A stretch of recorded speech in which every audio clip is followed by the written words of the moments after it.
यहाँ प्रश्न है, सीटेट में आया हुआ प्रश्न देखिए, जुलाई 2013 में आया हुआ प्रश्न है, उपलब्धियों का मूल्यांकन एवं प्रश्नों का निर्माण पाठ से है। ठीक है, CDP बाल विकास से 30 नंबर का प्रश्न आता है सीटेट में, 30 नंबर का।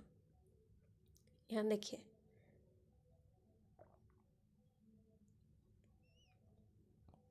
देखिए 11 नंबर प्रश्न, अ ब स 3 शिक्षार्थी हैं जो अंग्रेजी पढ़ते हैं। अ को यह विषय रोचक लगता है और वह सोचता होगा।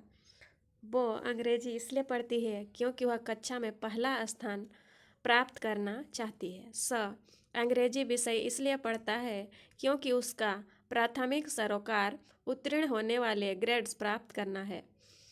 अ ब और स के उद्देश्य क्रमशः डैश हैं। ये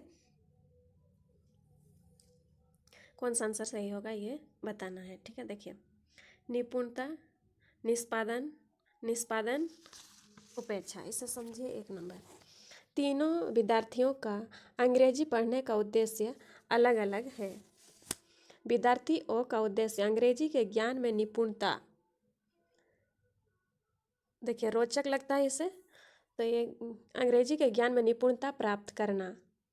ओ का उद्देश्य अंग्रेजी के ज्ञान में निपुणता प्राप्त करेगा। इसे क्या रोचक लगता है, इसलिए क्या होगा, पहला निपुणता होना चाहिए। देखिए, निपुणता पहला दिया है ऑप्शन 1 में और ऑप्शन 4 में दिया है। ठीक है, निष्पादन है तो ये पहले ही गलत हो जाएगा। आगे देखिए,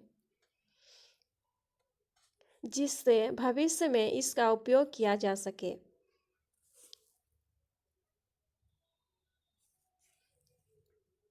विद्यार्थी वो का उद्देश्य अंग्रेजी में उत्तम निष्पादन करना है तथा विद्यार्थी स का उद्देश्य केवल उत्तीर्ण होने वाले ग्रेड्स प्राप्त करना है जो निष्पादन और उपेक्षा को दर्शाता है।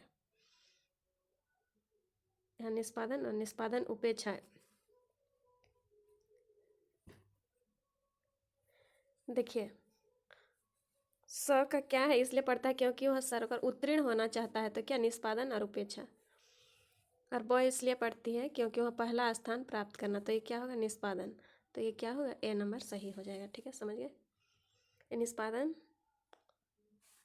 ये ओ है, ये वो और सो, तो यहाँ पर निष्पादन क्या हो जाएगा, यहाँ पर ये होना चाहिए निष्पादन। ठीक है, 1 नंबर ऑप्शन 1 में दिया है। देखिए,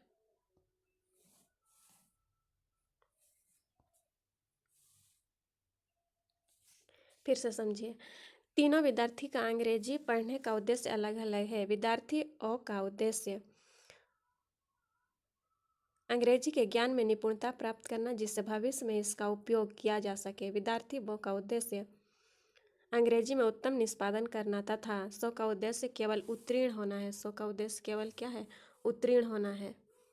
और वो का उद्देश्य क्या है, वह पहला स्थान, इसलिए क्या होगा इसमें निष्पादन।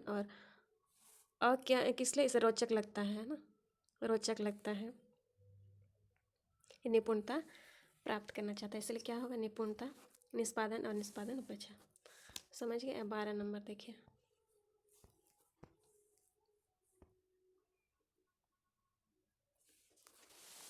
कमेंट बॉक्स में कमेंट कीजिए कौन सा सही होगा। ठीक है, और 10 प्रश्न कराएंगे, इनमें से कितने सही हुए ये आंसर करना है, कमेंट बॉक्स में ज़रूर करें।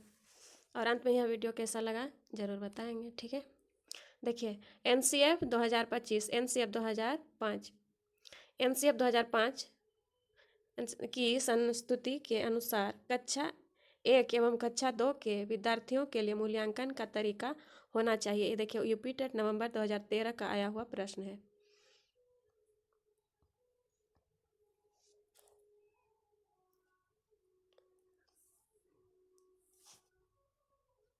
संस्तुति के अनुसार कक्षा 1 एवं कक्षा 2 के विद्यार्थियों के लिए मूल्यांकन का तरीका होना चाहिए लिखित परीक्षण के आधार पर, मौखिक परीक्षण के आधार पर, लिखित एवं मौखिक परीक्षण के आधार पर, प्रेक्षण के आधार पर।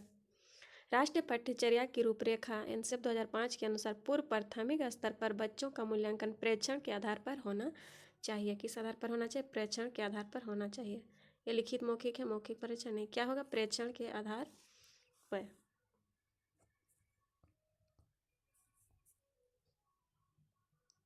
प्रेक्षण के आधार पर। आगे देखिए,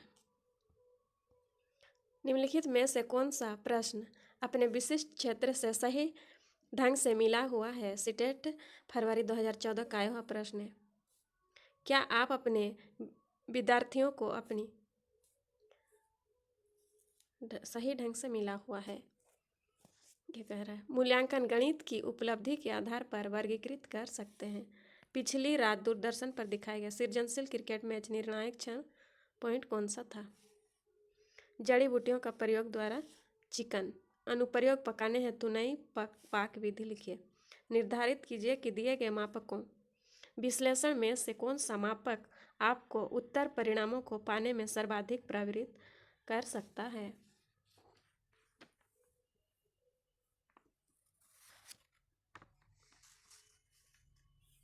क्या होगा देखिए,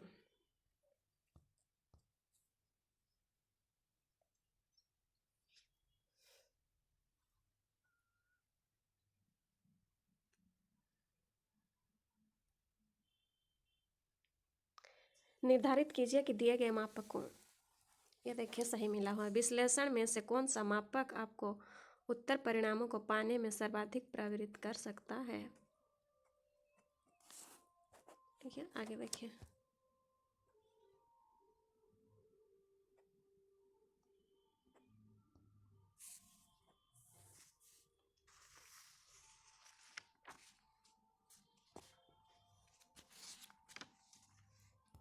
चौदह नंबर का प्रश्न देखिए।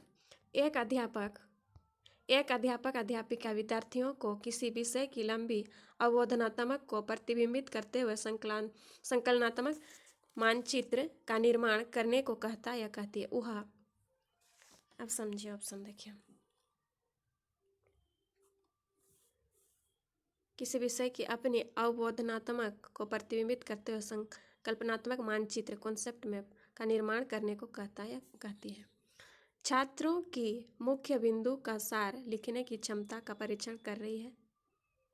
लिखने की क्षमता ने अवबोधन संकल्पना मानचित्र, ठीक है, संकल्पनात्मक, तो ये नहीं होगा। छात्रों की उपलब्धि के मूल्यांकन हेतु शीर्षकों के विकास का प्रयास कर रही है।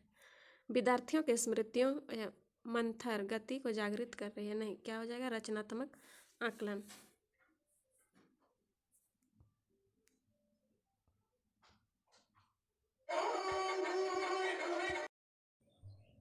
देखिए 15 नंबर का प्रश्न देखिए।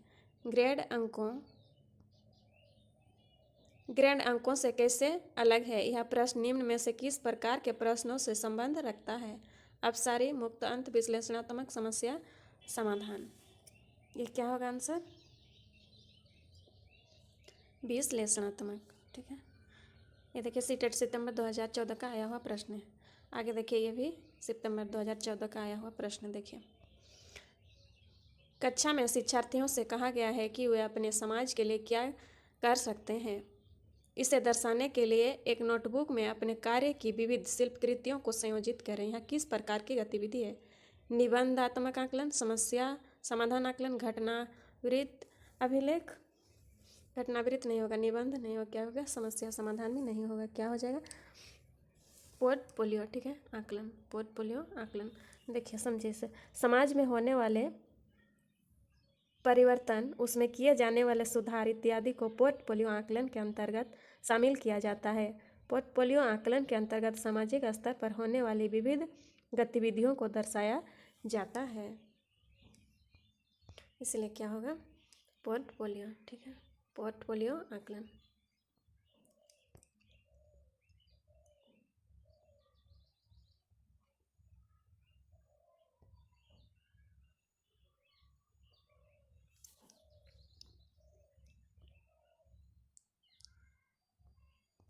आगे देखिए 17 नंबर।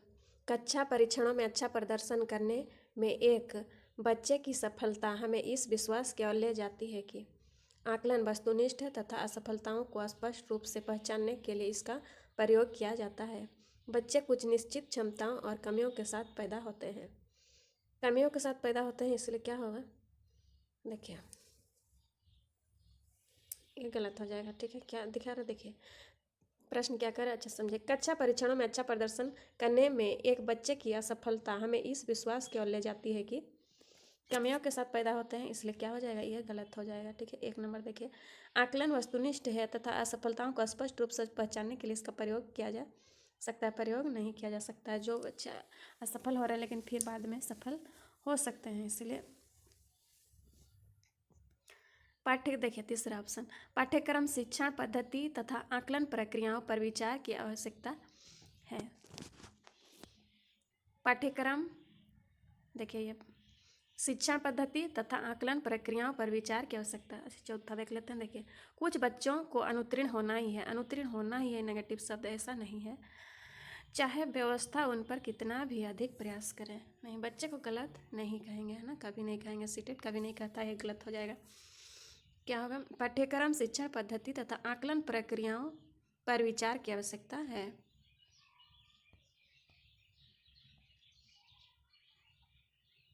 पाठ्यक्रम शिक्षण पद्धति तथा आकलन प्रक्रियाओं पर विचार की आवश्यकता है। देखिए, यह प्रश्न है सीटेट फरवरी 2015 का आया हुआ प्रश्न है। इससे आपको कुछ सीखने को मिल रहा है, जानने को नया, तो इसमें आप वीडियो को लाइक कीजिए।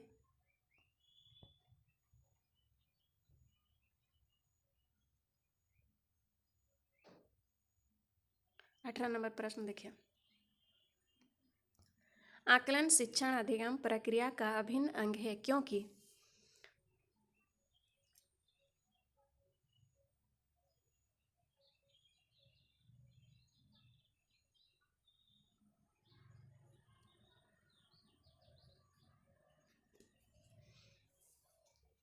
क्योंकि आकलन से अध्यापक बच्चे के अधिगम को समझता है और उसके अपने शिक्षण की परिपुष्टि भी देता है।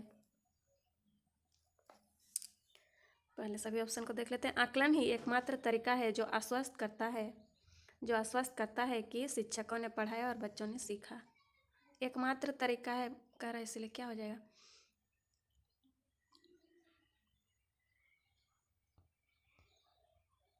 देखिए, अधिगम, अध्यापक बच्चों के अधिगम को समझता है और अपने शिक्षण की प्रतिपुष्टि भी होती है। आगे देखिए, दूसरा आकलन ही एकमात्र तरीका है जो आश्वस्त करता है कि शिक्षकों ने पढ़ाया और बच्चों ने सीखा। एकमात्र है, आश्वस्त करता है दिया, क्या हो जाए, गलत। वर्तमान में केवल अंक ही शिक्षा का महत्वपूर्ण है, अंक ही केवल, इसलिए क्या होगा, ये गलत, केवल दिया। देखिए, बच्चों को अंक दिए जाने चाहिए जिससे वे समझ सके कि अपने सहपाठियों की तुलना में कहाँ पर हैं। ये क्या होगा, गलत हो जाएगा। क्या 1 नंबर सही होगा। देखिए,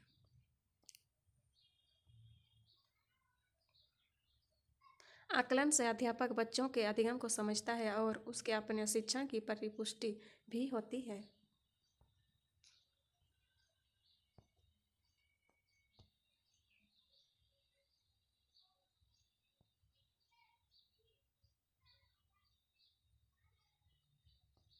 विभिन्न मुद्दों और विमर्शों देखिए, विभिन्न मुद्दों और विमर्शों पर उनके लिए कारण प्रस्तुत करते हुए बच्चों को अपनी व्यक्तिगत राय को व्यक्त करने के लिए प्रोत्साहित करने वाले प्रश्न किसको बढ़ावा देते हैं।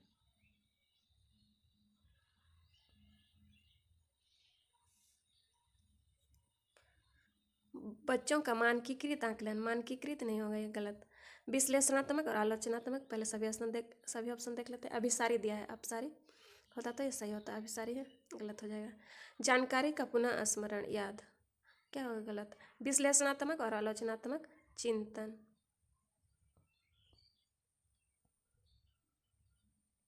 विश्लेषणात्मक और आलोचनात्मक चिंतन, ये सीटेट सितंबर 2015 का आया हुआ प्रश्न है। देखिए 20 नंबर का प्रश्न, ये 2016 का आया हुआ प्रश्न है। ठीक है, देखिए,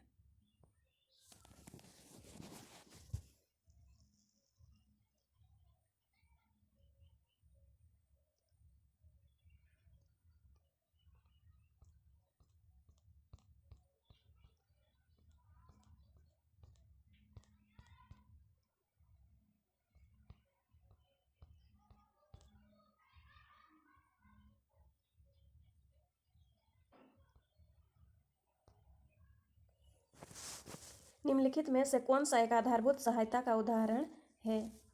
ठीक है, इसमें देखिए, अनुबोधन और संकेत देना तथा संवेदनशील स्थितियों पर प्रश्न पूछना। सही है। देखिए, शिक्षार्थियों को प्रेरित करने वाले भाषण देना। भाषण देना दिया है इसलिए क्या होगा, यह गलत हो जाएगा। प्रश्न पूछने को बढ़ावा देना बिना स्पष्टीकरण देना, इसलिए क्या होगा, यह गलत हो जाएगा। देखिए, मूर्त और दोनों प्रकार के उपहार देना। उपहार देने से उपहार देना नहीं, क्या हो जाएगा। देखिए, सबसे बढ़िया उत्तर है अनुबोधन और संकेत देना तथा संवेदनशील स्थितियों पर प्रश्न पूछना। सीटेट फरवरी 2016 का आया हुआ प्रश्न है। यह वीडियो पूरा देखने के लिए धन्यवाद। इस तरह का वीडियो पाने के लिए लाइक, सब्सक्राइब और कमेंट करें। नीचे में कमेंट कीजिए यह वीडियो कैसा लगा, कमेंट कीजिए। इस तरह का वीडियो पाने के लिए लाइक और सब्सक्राइब करें। यह वीडियो कैसा लगा कमेंट कीजिए। ठीक है।